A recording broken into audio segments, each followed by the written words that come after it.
Just pull off, limiting them to basically 6 points.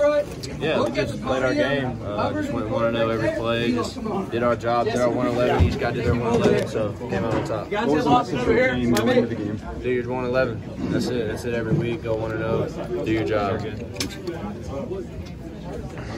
Sorry. The defense seemed to have a real edge to them tonight, coming on the road in one of the most intimidating venues in the sport, and you guys didn't flinch. What was the message from the staff all week? Yeah, it's going to be a hostile environment, but this is what we love. We love to go into other people's places and play our game and play our best. Obviously, you go against Jalen in practice every single day. He looked like he had something to prove today. He was electric. He's got 8 touchdowns against these guys in the last 2 years. Did you see anything in the last 2 weeks of practice that showed you he was poised for a game like this? Yeah, he prepares like a pro every week, and I think you see it when we're out playing games. I mean, he's out there balling, and that comes from great preparation. A lot of people looked at this as a de facto playoff game. How much urgency was put in the last 2 weeks, knowing that if you guys lost this game tonight, you most likely weren't going to go play playoff? Yeah, I mean, getting the playoffs, I mean, that's our goal. Go win a national championship. We fight every day to make that dream happen. So that's what we got to do. That was the message all week: is go out there, fight, go 1-0 every play, and do your best. Keon, going down, you've been thrusted into more playing time. How comfortable do you feel out there, and do you feel like you're in positions to make plays? Yeah, I feel comfortable out there. I mean, I have probably 3 games on my belt now, so I'm feeling comfortable out there. I mean, just doing my job. Working with him, I'm 111 every week. just breaking. He's throwing me the ball. For the players back on the coast, in high school there, Ocean Springs, just what do you maybe can you say to them now that you're playing on the biggest stage, making some of the biggest plays? Yeah, I mean, I wasn't highly recruited out of high school. I just did my job and did what I was supposed to do. And what I would say to them is just keep going. I mean, don't ever give up. Somebody tell you can't, prove them wrong. And I've done that. And I've had to do it all my life. So that's what I do every week. And that's what I say to them is just prove them wrong. Thank you. Johnny mentioned it earlier about how you've been thrust into this spot with a lot of pressure with Keon going down, 2 SEC road games, intense rivalry games. You feel like the game is sped up for you in those moments, or you feel like it's just what you needed to grow?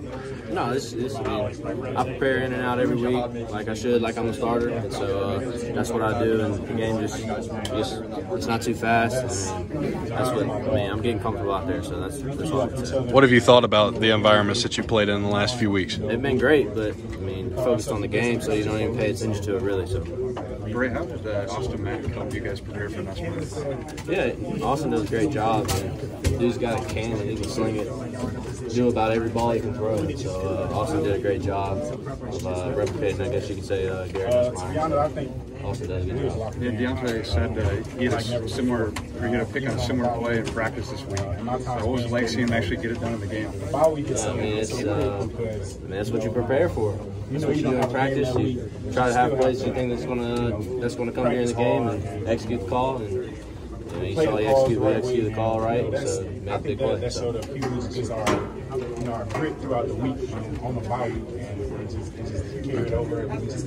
It's obviously. Oh, go ahead, Tony.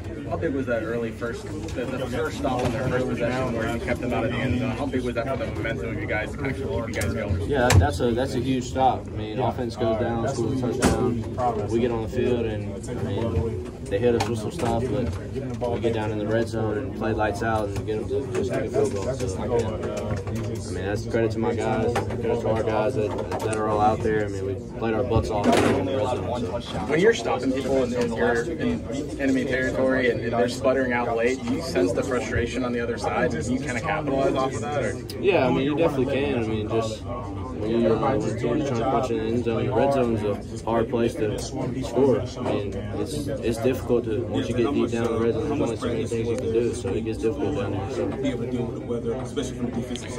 It's a lot easier said than done holding an SEC team to 1 touchdown for a whole game on the road. What's that feeling like as a defense in terms of confidence and what this means going forward? Yeah, it's a great feeling, but I mean, the goal every week is no touchdowns. Big 0 every week, and that's our goal every week. So never satisfied with any points on the board. So this is back-to-back, pretty much complete game statement. Do you think you guys made a statement with the last two performances, and what is that? Yeah, I mean, each game is a statement game. I mean, now the 12-team playoff, I mean, it's really open. So I mean, you got to go every week in and out, prepare and dominate and play these games like this. We've had two big games. We've had two big games, one at home and one on the road, and we got some good momentum going right now. I don't know if you're aware, but with Georgia's loss, there's a definite path now to the conference championship game. Is that something you guys are still focused on? And you know, obviously, that's political. Yeah, I mean, we're just focused. I mean, really, we're just focused on one game at a time. Not really looking ahead. I mean, we're looking. I mean, obviously the LSU, and now we're gonna put this game to bed tomorrow and get on to the next game. So you had that pass breakup that elicited some reactions, and obviously not as many of those hits in the game as there were when we were kids. Did you have a rush after that happened and going forward for the rest of the game? I mean, I guess you could say it was a rush, but it's just doing my job and executing every play, and just doing my job every play. So I can't complain. All right, thanks.